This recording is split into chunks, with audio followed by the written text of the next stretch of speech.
Hi అండి.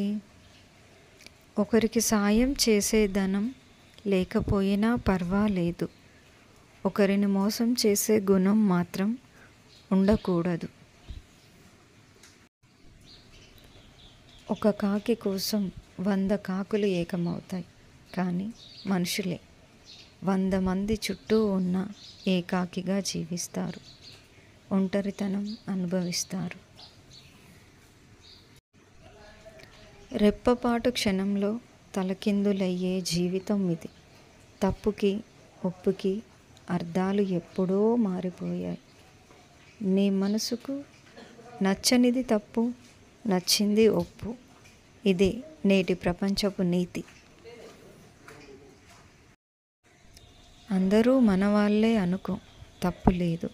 కానీ అందరూ మనలాంటి మనస్తత్వం కలవారే అని అనుకుంటే పొరపాటు.